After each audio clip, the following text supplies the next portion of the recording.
23 millions, c'est le nombre d'hectares de forêt que l'on a détruit depuis 2001. 48 000, c'est le nombre de morts causés par la pollution de l'air.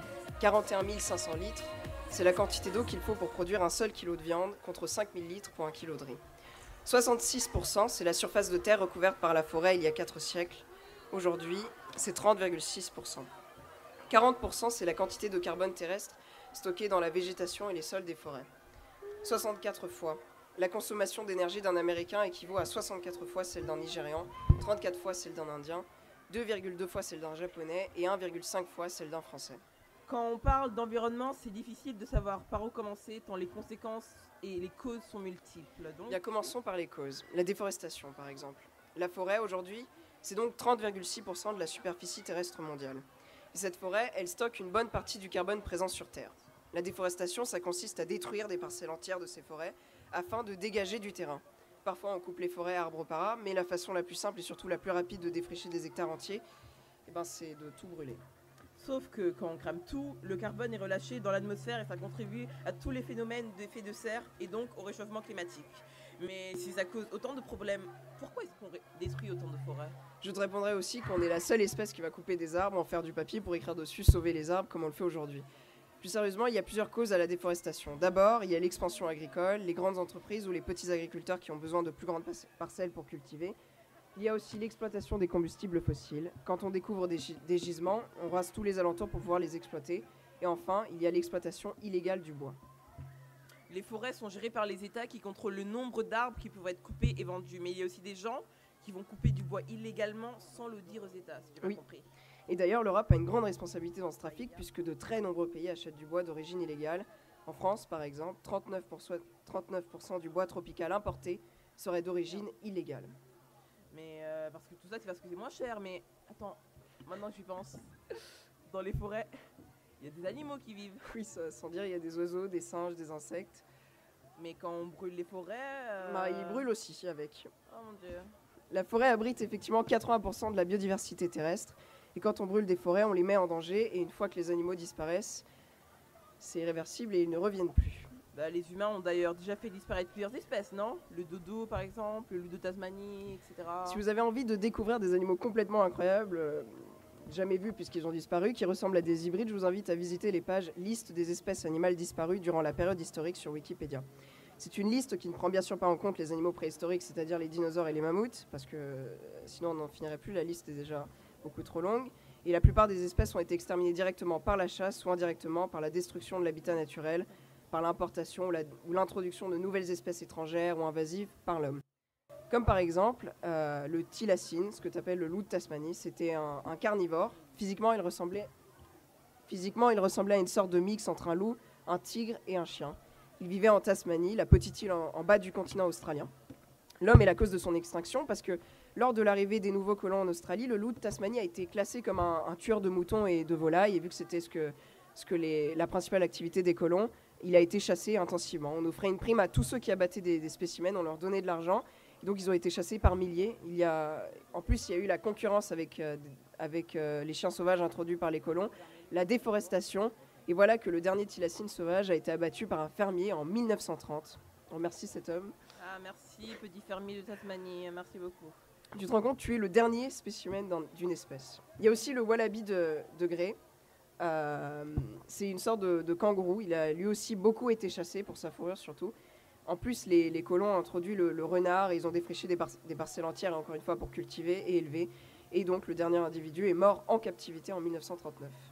Un autre spécimen assez particulier, c'est le kangourou rat du désert, qui vit toujours en Australie, qui vivait. Il s'est éteint en 1936 à cause de la dégradation de son habitat naturel par l'activité humaine et de l'introduction d'espèces comme les chats et les renards, comme tu l'as dit. Alors ça, c'est vraiment une espèce curieuse parce que, en fait, on dirait un mélange entre un rat et un kangourou. Parce que on parle aujourd'hui beaucoup des kangourous, mais il faut savoir qu'il y avait beaucoup de différentes espèces qui ressemblaient aux kangourous. Et aujourd'hui, il reste surtout les kangourous parce que il y a beaucoup d'espèces qui ont disparu. Un autre exemple flagrant, c'est l'otarie du Japon. Je vous invite à bien écouter les raisons pour lesquelles elle a été décimée. Elle était capturée et tuée pour être vendue à des cirques. Sa peau servait dans la fabrication d'huile. Ses organes internes étaient appréciés dans la médecine traditionnelle orientale. Et les poils de ses moustaches étaient utilisés comme cure-pipe. Ah oui, d'accord. Disparu pour fabriquer de l'huile. Oui. C'est bizarre. Et ensuite, on a plus récemment le Melomys rubicola. Bon, c'est une espèce de rat, personne n'aime les rats. Mais celui-ci, en tout cas, il a disparu l'an dernier seulement à cause du réchauffement climatique. C'est une des premières espèces de primates qui a disparu. Pardon. C'est une Moi, des j'aime. Pardon. Spaghetti. Moi, j'aimerais vous parler du Rheobatracusilus. C'est une espèce encore australienne, tant qu'on reste en Australie.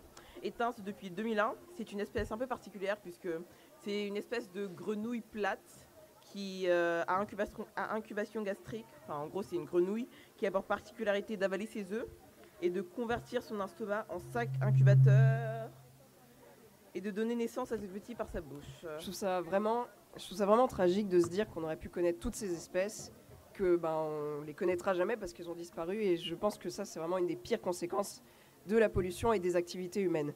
Aujourd'hui, il y a beaucoup d'espèces qui ont déjà disparu. Il y en a qui continuent de disparaître. Et pourtant, par rapport à avant, il y a un siècle, on n'a plus d'excuses. On n'a plus d'excuses pour mettre ces espèces en danger parce qu'on sait ce qui arrive quand on les met en danger. On sait qu'elles disparaissent et on continue quand même à toujours en mettre en danger. Mais comment est-ce qu'on a pu en arriver là? Je propose de laisser la parole à d'autres.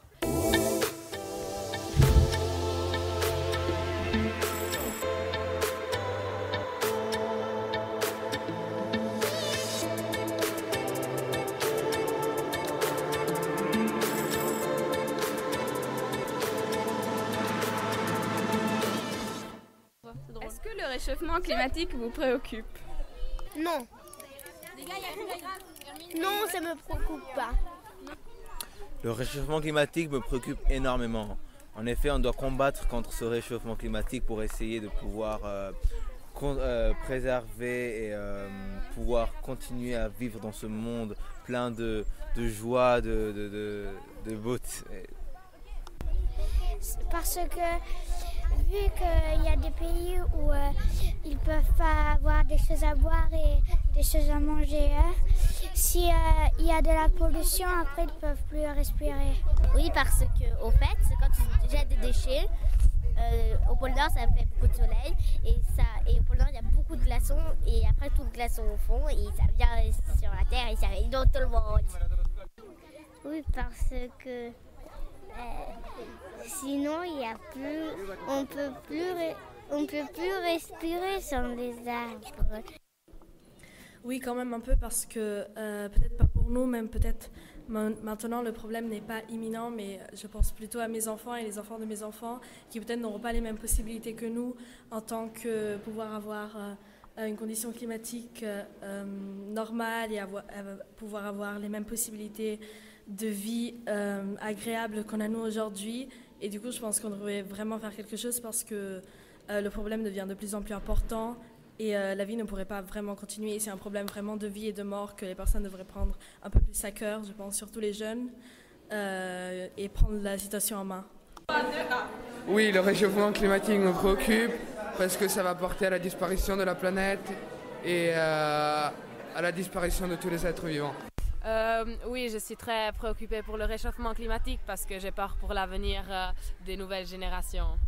En fait, oui, parce que c'est quelque chose d'important, l'environnement c'est important et on risque de plus avoir d'endroits où vivre dans une bonne cinquantaine d'années, plus de choses à manger. Je ne sais pas si ça a un lien avec le réchauffement climatique, mais voilà.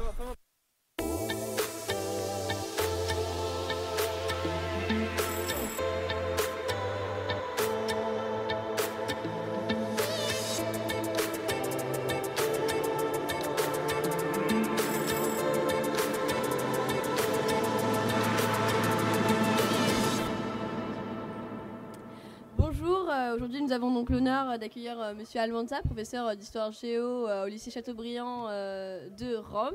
Et nous allons donc essayer de lui poser des questions sur qu'est-ce que pour lui, comment est-ce qu'on peut établir un lien entre histoire, géographie et réchauffement climatique, la principale question de cette journée. Bonjour donc Monsieur Almanza. Bonjour. Voilà. Première question pour vous. Selon vous, quels sont les principaux événements historiques, depuis le début du 19e siècle notamment, qui ont eu un impact sur le climat actuel ? Déjà, je commencerai par la première révolution industrielle, donc plutôt à la seconde moitié du 19e siècle, qui a touché, comme vous le savez, d'abord qui est né au Royaume-Uni, puis qui s'est élargi en Europe du Nord et aux États-Unis. Quelle est la conséquence de ce premier événement historique? C'est bien sûr l'utilisation du charbon comme étant la source d'énergie pour la vapeur et aussi pour faire de la sidérurgie, c'est-à-dire transformer le fer en acier. Du coup, cette exploitation à outrance du charbon a commencé à créer ce qu'on appelle aujourd'hui la libération de gaz à effet de serre. Alors, cette industrialisation, bien sûr, elle s'est généralisée après, pendant tout le XXe siècle. Et aujourd'hui, qu'est-ce qui fait que ça devient, je dirais, la libération de gaz à effet de serre devient dramatique? C'est le fait que beaucoup de pays émergents ont bien évidemment, eux aussi, une volonté de s'industrialiser et s'appuient beaucoup sur les énergies fossiles. J'ajouterais que l'autre événement, c'est qu'on a, après la guerre, donc la Seconde Guerre mondiale, le charbon a été remplacé par une autre source d'énergie, mais elle aussi fossile, puisqu'on est passé à une consommation de pétrole et de gaz naturel et qu'on a basé tout notre mode de développement, que ce soit celui dit occidental et celui des pays émergents, là-dessus. Juste une dernière chose, la croissance démographique, bien sûr, puisqu'on est passé de 1 milliard à 7 milliards d'humains en l'espace de 150 ans. Donc évidemment, tous ces facteurs que je viens de décrire sont multipliés, ne serait-ce que par la population. Donc vous nous parlez de population, vous nous parlez de volonté d'industrialisation, et donc vous introduisez qu'est-ce que la société d'aujourd'hui. On peut dire qu'aujourd'hui la société est qualifiée de société de consommation. Donc en quoi la société de consommation est-elle nocive à l'évolution correcte de notre système au niveau social, économique et environnemental? Alors vous avez raison de parler des trois: social, économique, environnemental. On y reviendra peut-être tout à l'heure. On dit que c'est là-dessus que le développement durable se repose, sur ces trois piliers. Quel est le problème de la société de consommation? C'est une société du gaspillage. Donc c'est une société de consommation, mais sans avoir la préoccupation de se demander si les ressources suivent. Or, le problème, c'est qu'on se rend compte qu'évidemment, aujourd'hui, si je vais prendre un exemple tout simple, beaucoup de pays émergents ont comme modèle de développement les États-Unis ou nous-mêmes ici en Europe, ou le Japon. Et il faudrait à peu près 5 planètes Terre pour que toute l'humanité aujourd'hui sur une Terre puisse avoir le mode de vie des Américains. Donc c'est tout simplement impossible. Donc il faut changer ce mode de consommation. Alors la société de consommation, ça peut être aussi une consommation, évidemment on ne va pas dire du jour au lendemain on ne consomme plus rien, mais un peu plus responsable, c'est-à-dire je dirais plutôt une société du recyclon. Après ça heurte beaucoup d'intérêts, c'est-à-dire que si vous prenez les entreprises de technologie qui vendent bien sûr des ordinateurs et des portables, ce n'est pas dans leur intérêt que votre ordinateur ou votre téléphone soit efficace pendant 15 ans. Donc là se pose tout le problème de ce qu'on appelle l'obsolescence programmée. C'est-à-dire que beaucoup de gens ont intérêt, pas uniquement de gens, mais je n'aurai pas forcément le temps de développer, ont intérêt à ce que nos produits électroniques soient obsolètes au bout de 2-3 ans. Et le problème, c'est que dans chacun de nos produits électroniques, que ce soit simplement le portable que vous avez en ce moment devant vous, contient énormément de métaux rares et de produits qui deviennent toxiques lorsqu'on les ouvre. Donc le recyclage de tous ces objets, regardez, je ne sais pas, aujourd'hui en Italie, je crois qu'il y a 100 millions de téléphones portables. Bon, mais dans 5 ans, il y en aura 100 millions qui vont être jetés, puisqu'on va les changer. Ils vont où? Qu'est-ce qu'on en fait? Le problème, c'est qu'on n'arrive pas à les trier. Donc voilà, c'est le problème que pose surtout ces sociétés de consommation. D'accord, donc comme cette société de consommation, donc, elle consomme énormément, elle cause beaucoup de problèmes, mais bien sûr, comme l'humain innove et à ces problèmes, existe une solution. Qu'est-ce que vous pouvez nous dire de cette solution? Et donc, pouvez-vous nous donner une définition de ce qu'on appelle le développement durable? Alors, donc la solution, alors si on part du développement durable, c'est donc les trois piliers, on dit social, économique, écologique. Qu'est-ce que ça veut dire? Ça veut dire simplement que très souvent, on est focalisé sur la préservation de l'environnement, mais que c'est pas simplement ça, parce que ça voudrait dire qu'on exclut l'homme. C'est-à-dire on dit on protège les petits animaux mignons, la nature, mais l'homme on s'en fout. Donc c'est pas ça. Le principe, c'est à la fois préserver les ressources, protéger la diversité de la flore, de la faune, et en même temps créer de la richesse, donc créer des emplois, et améliorer le bien-être des populations, santé, éducation. Alors c'est là que l'équation paraît difficile. Ben, pas du tout. Le développement durable se baserait, pour moi en premier lieu, c'est sur les énergies renouvelables. Ces énergies renouvelables, si on voit aujourd'hui, elles sont porteuses de beaucoup d'opportunités économiques aussi. C'est-à-dire que c'est des secteurs qui pourraient être créateurs de richesses, faire gagner de l'argent à des sociétés, donc à des États, et aussi créer des emplois. Le problème, c'est, je crois, c'est la volonté politique. Hein. La volonté politique doit être très forte là-dessus. Il ne s'agit pas de passer d'un modèle basé sur les énergies fossiles à tout de suite quelque chose basé sur les énergies renouvelables, mais faire ce qui s'appelle la transition énergétique, c'est-à-dire y passer progressivement, mais peut-être plus rapidement que ce qu'on fait aujourd'hui. Hein, puisqu'aujourd'hui, c'est encore 85% de l'énergie utilisée vient des énergies fossiles.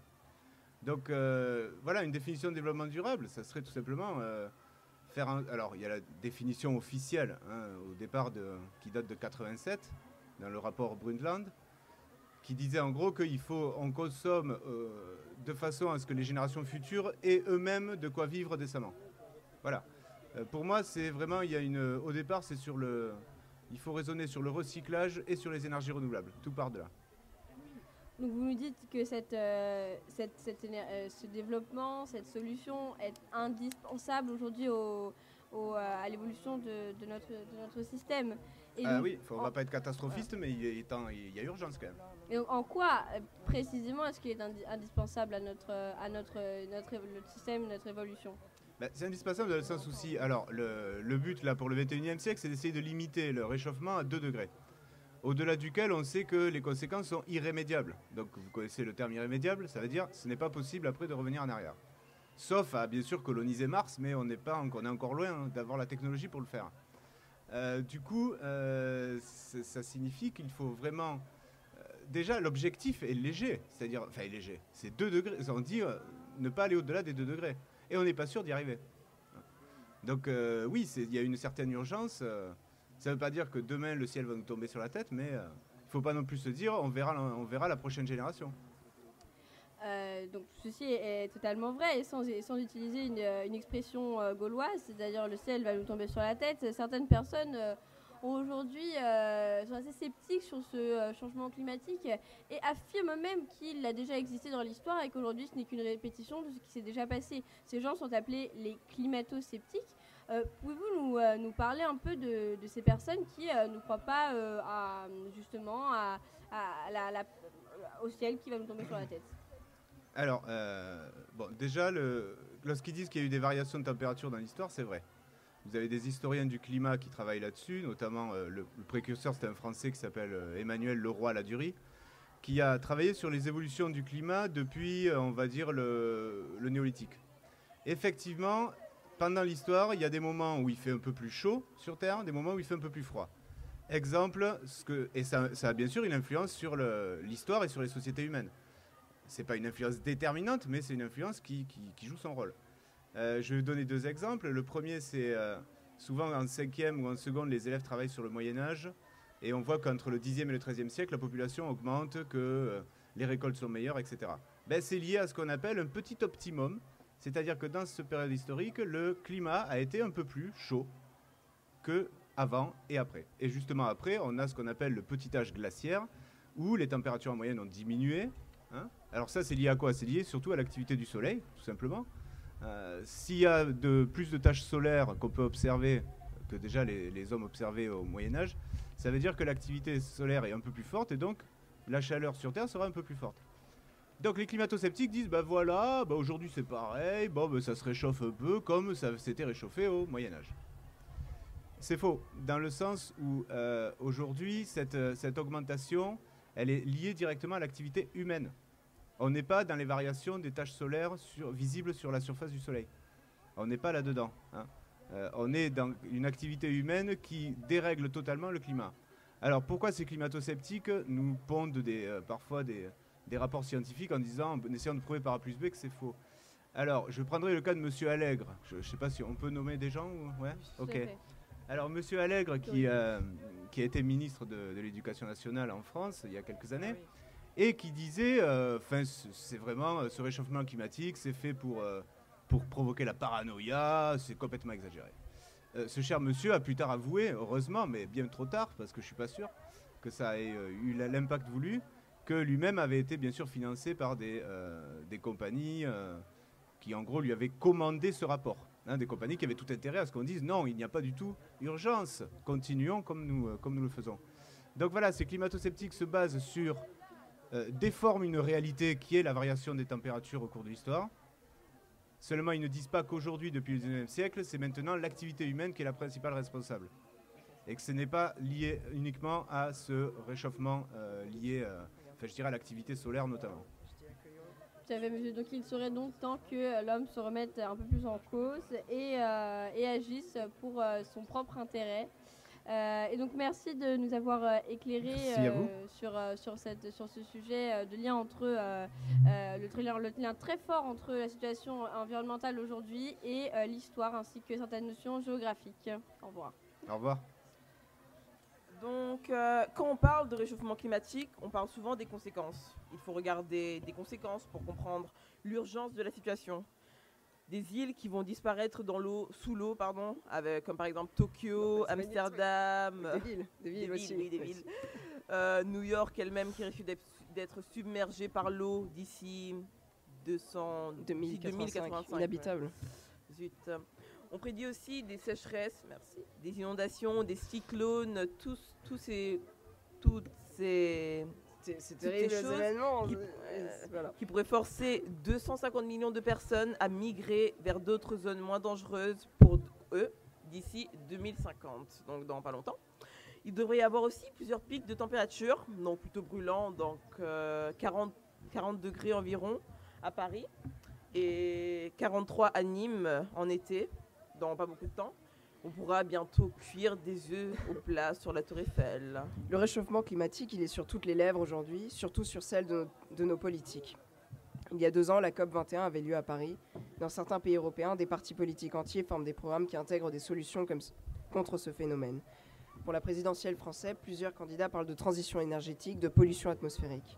Mais pourquoi entend-on tant parler de réchauffement climatique? Avec nous, pour nous éclairer sur les causes et les conséquences du réchauffement climatique, Monsieur Is, professeur de sciences de la vie et de la Terre. Bonjour Monsieur Is. Bonjour. Bonjour à tous. J'ai quelques questions à vous poser. D'abord, on parle souvent du réchauffement climatique, de la fonte de la banquise, la disparition d'espèces. Mais quelles sont les causes principales de ce phénomène et comment ça se fait que ça a un impact aussi global?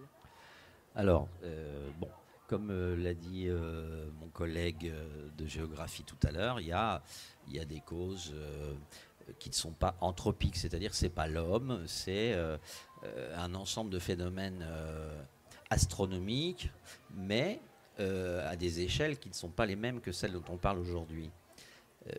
Il se trouve que le réchauffement est causé en partie par ces phénomènes, mais amplifié par l'action humaine depuis l'industrialisation.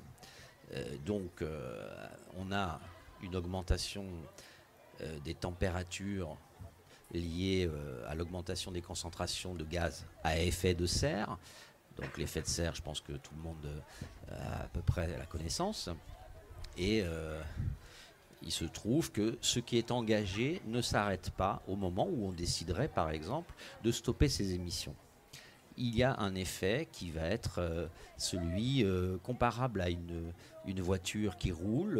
On décide de s'arrêter, mais on ne s'arrête pas au moment où on le souhaite. Ça continue de rouler.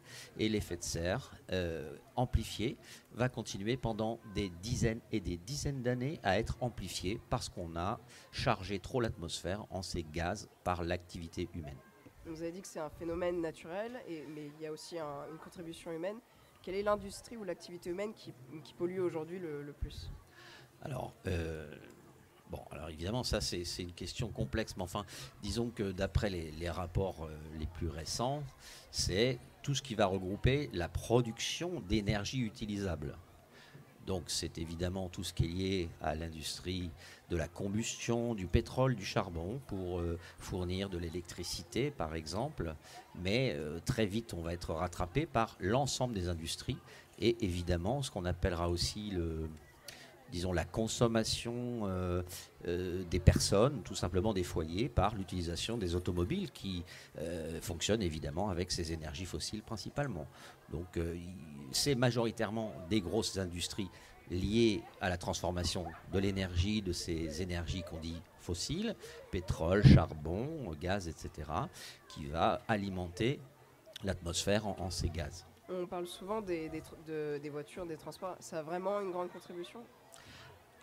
Oui, quand même, c'est notable. Hein. Si on regarde, on va prendre un exemple où il n'y a pas trop de voitures. À Rome, par exemple, la quantité d'automobiles qui circulent en ville et qui parfois polluent sans circuler parce que les moteurs restent allumés est bien trop importante par rapport à ce que l'atmosphère ne pourrait, on va dire, épurer petit à petit par des actions inverses qui seraient celles qui enlèveraient un petit peu de ces gaz à effet de serre de l'atmosphère. Donc l'automobile, on va parler évidemment là dans des cas de pays qui en possèdent beaucoup, est dans ces cas-là un facteur aggravant largement de cet effet. Très récemment, justement, les informations en France ont parlé de pollution atmosphérique à Paris. Il y a eu des restrictions de circulation pour les voitures pendant plusieurs jours. Et on a beaucoup entendu parler de problèmes de respiration. Certaines personnes parlaient d'irritation de la gorge. En quoi la pollution atmosphérique est-elle dangereuse pour les habitants de la ville au-delà du réchauffement climatique? Alors, au-delà du réchauffement climatique, il y a donc lié aux industries, mais également à la circulation automobile, énormément de ce qu'on appelle des particules fines qui proviennent de combustion incomplète, surtout liées au carburant diesel. Bon, ça c'est un premier point. Ces particules fines, elles font comme n'importe quelle particule qui serait en suspension dans l'air. Elles vont gagner l'appareil respiratoire et générer des blocages et des allergies qui sont évidemment néfastes, en plus d'autres gaz libérés par ces combustions de moteurs qui sont eux-mêmes toxiques. Voilà. D'accord. Tout adulte européen aujourd'hui, selon une étude, vivrait avec 300 à 500 traces d'espèces chimiques industrielles dans le sang, l'urine, les cheveux et le lait maternel. On parle aussi souvent de l'agriculture intensive et de sa contribution à la présence de toutes ces espèces chimiques, notamment avec les pesticides et les engrais. Et on est sûr que c'est la cause de cancers, de malformations génétiques et d'autres maladies. Mais le problème, c'est qu'il y a tellement d'espèces chimiques qu'on ne sait plus laquelle est responsable de quoi. Oui, c'est vrai. Quelle est la question? Il y a une bonne question, c'est vrai. On montre souvent la multiplication aussi des inondations, des tsunamis, des ouragans, comme une des conséquences du réchauffement climatique, mais on ne voit pas toujours en quoi les deux sont liés. Pouvez-vous nous éclairer sur ça? Ouais. En fait, si on change les températures, on va aussi changer, puisque la Terre est ronde, on va aussi changer les écarts de température qui existent entre des régions depuis l'équateur vers les pôles.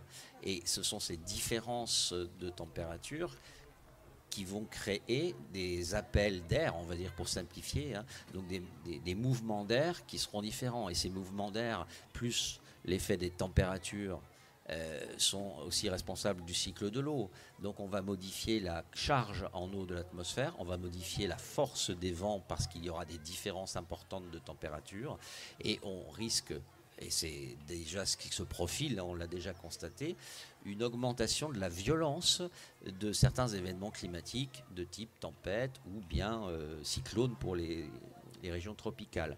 Par contre, à l'heure actuelle, dans un rapport d'il y a, on va dire, 2 ou 3 mois, il ne peut pas être prouvé, c'est Météo France qui le dit, que les événements seraient forcément plus fréquents. Les sécheresses, oui. Les orages, pas forcément. Par contre, ils seraient plus violents. Oui. Merci. La COP21 avait comme objectif une limitation du réchauffement climatique mondial entre 1,5 et 2 degrés d'ici 2100. Pourquoi c'est si crucial et que se passera-t-il s'il augmente de 3 voire 5 degrés Alors le 2 degrés a été fixé par les experts internationaux comme étant ce qu'on va appeler un risque acceptable. Le risque, il est présent, puisqu'il y a effectivement le réchauffement qui est entamé, et tout le monde maintenant le sait, mais ensuite, il y a ce que l'on peut tolérer ou pas. Il se trouve que 2 degrés, excusez-moi, un club de fans qui circule, donc 2 degrés, on estime qu'on pourra réaliser encore, je veux dire, un certain nombre d'actions pour compenser ce qui va se produire humainement, ce qui va se produire d'un point de vue environnemental et d'un point de vue de l'agriculture, avec des difficultés. Au-delà de 2 degrés, et donc si on parle de 3, 4 ou 5 degrés, l'ampleur des phénomènes associés à ce réchauffement va être totalement ingérable, avec des différences énormes, des sécheresses énormes, des événements violents et plus fréquents cette fois qui seront énormes, donc des migrations climatique, c'est le terme que les experts donnent. On ne va plus parler de migration politique, mais climatique. Et là, ça ne concernera plus quelques centaines de milliers de personnes, mais des centaines de millions de personnes. Ce sera totalement ingérable. Je vais vous poser à peu près la même question que Mégine avait posée à M. Almanza. On entend beaucoup de chiffres assez inquiétants sur les phénomènes, notamment d'extinction d'espèces. Et je me rappelle avoir lu dans le journal Le Monde que plus de la moitié des vertébrés avaient disparu en 40 ans. C'est des chiffres qui semblent énormes, on a presque peine à les croire. Est-ce que la situation est vraiment aussi alarmante ? Les rapports sont nets, clairs, formulés par effectivement des associations type WWF, mais également par des associations internationales autres et parfois avec des aspects gouvernementaux. Et cette situation, elle est réelle.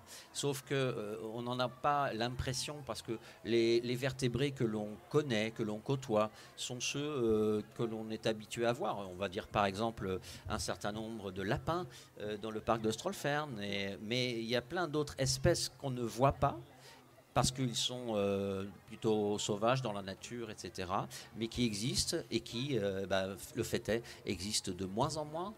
Bon, simplement parlons des grenouilles, toutes les diversités de grenouilles qui disparaissent à vitesse grand V, en partie au départ liées à ce fameux trou dans la couche d'ozone dont on a parlé longtemps. Ça n'a rien à voir, enfin pas grand-chose à voir avec le réchauffement climatique, mais il se trouve que le trou d'ozone favorise l'intrusion des ultraviolets, disons que ça cesse de les filtrer, et les grenouilles ont une peau extrêmement fine qui leur permet de respirer en partie au travers de la peau, et les ultraviolets sur la peau de grenouille, ça fait de la grenouille morte, et ça fait plus de descendants de grenouilles, et quand il n'y a plus de grenouilles, ça mange plus les moustiques, et quand il y a plein de moustiques, ça fait des épidémies pour les êtres humains.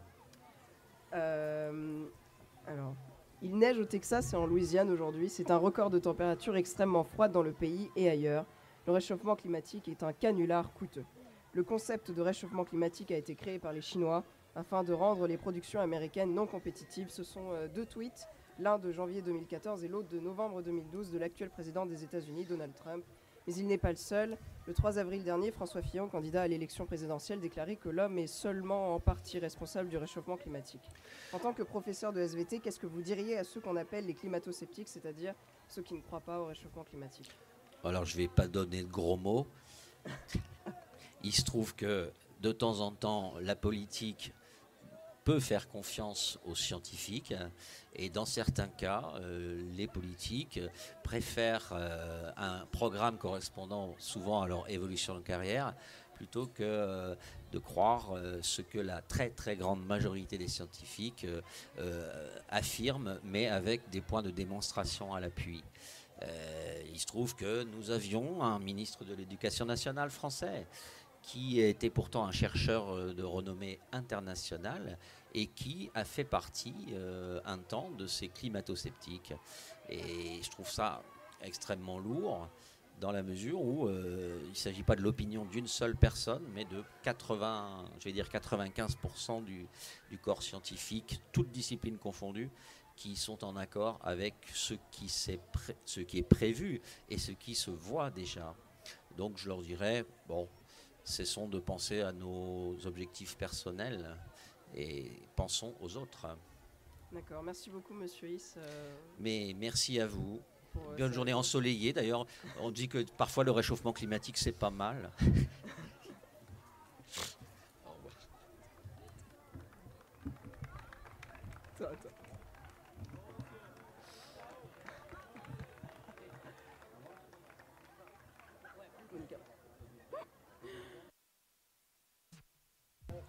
Donc sans la musique, la vie serait une erreur, disait Nietzsche.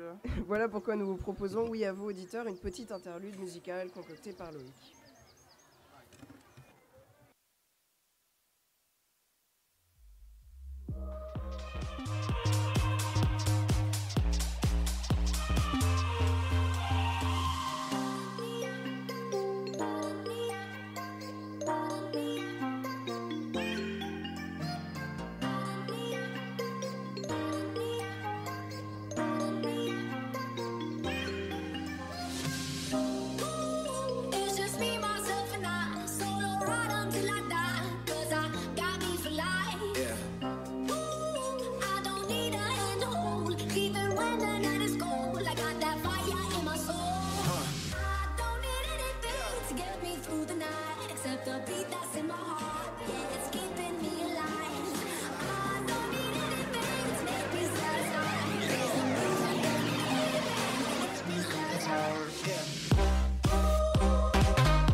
club isn't the best place to find the lovers, so the bar is where I go.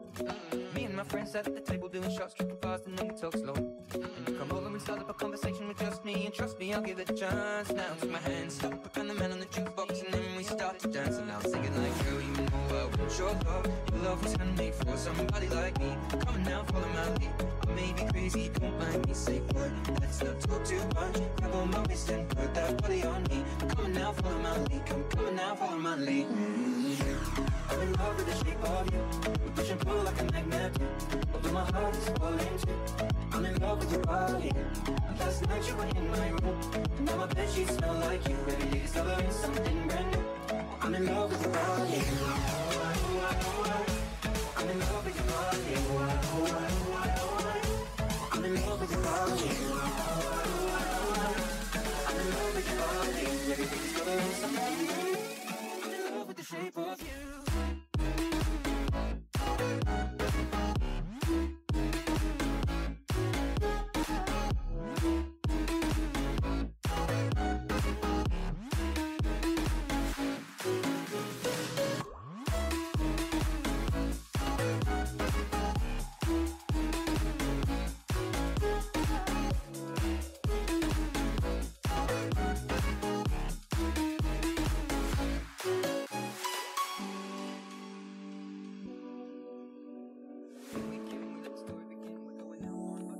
We were staying in Paris to get away from your parents, and I thought, wow, if I could take this in a shot right now, I don't think that we could work this out on the terrace. I don't know if it's fair, but I thought, how could I let you fall by yourself? Well, I'm wasted with someone else. If we go down, then we go down together. They'll say you could do anything, they'll say that I was clever. If we go down, then we go down together. We'll get away with everything, let's show them we are better. Let's show them we are better. Let's show them we are better. Let's show them we are better. Let's show them we are better. We're staying in Paris.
Donc, on avait parlé tout à l'heure.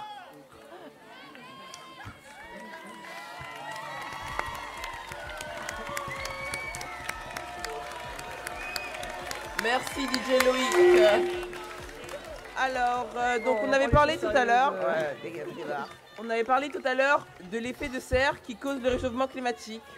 Et j'ai lu que la taille du trou dans la couche d'ozone au-dessus de l'Antarctique mesurait 28,2 millions de kilomètres carrés, soit presque autant que la surface du continent africain. Donc, tout ça à cause du gaz à effet de serre. Que veut-il faire? Alors, il faut faire attention au terme effet de serre et à la confusion avec le trou de la couche d'ozone. En fait, c'est un nom générique qui a été vulgarisé pour expliquer le processus de réchauffement climatique. Sinon, c'est un processus tout à fait naturel qui est causé par la présence d'une atmosphère. Cette atmosphère, il influe donc sur les températures au sol de toutes les planètes, et on voit ce phénomène autant sur la Terre que sur Vénus, sur Mars. Et l'atmosphère d'une planète, il absorbe et réfléchit une partie des rayonnements qu'il reçoit, en modifiant comme ça l'équilibre thermique. L'atmosphère, il isole la Terre du vide spatial comme une serre isole les plantes de l'air extérieur.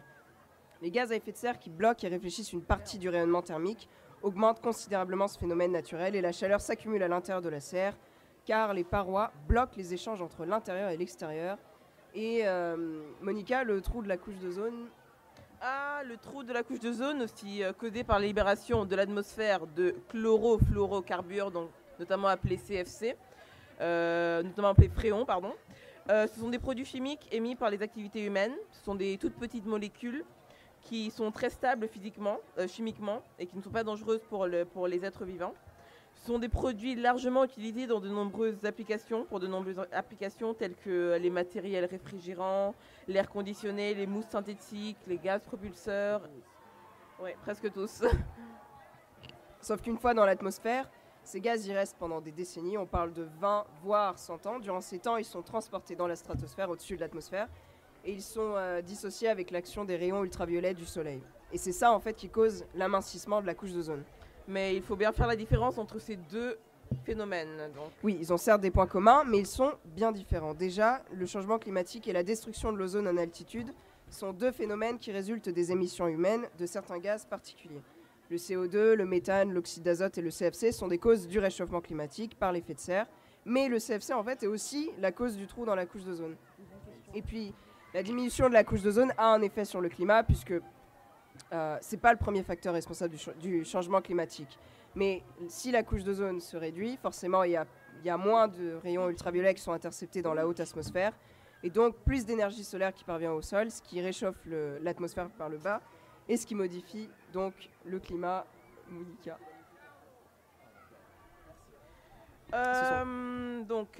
Ce sont aussi tous les deux des phénomènes qui ne sont pas réversibles à court terme. Le trou de la couche d'ozone qui se réduit progressivement depuis quelques années. Il réduit lui-même progressivement depuis quelques années puisqu'on a commencé à arrêter l'utilisation du CFC et tout devrait redevenir à la normale en 2070. Et il y a eu plusieurs traités signés par les États-Unis pour contrer, par les États en général, pour contrer les deux phénomènes. Donc on a le protocole de Montréal pour l'ozone stratosphérique et celui de Kyoto pour le changement climatique. Oui. Le protocole de Kyoto a d'ailleurs été un véritable échec puisque les principaux émetteurs de CO2 n'avaient pas signé, le Canada, les États-Unis et la Russie. C'est pour ça qu'il a fallu attendre la COP21 pour voir un véritable accord international vers une lutte globale de tous les pays contre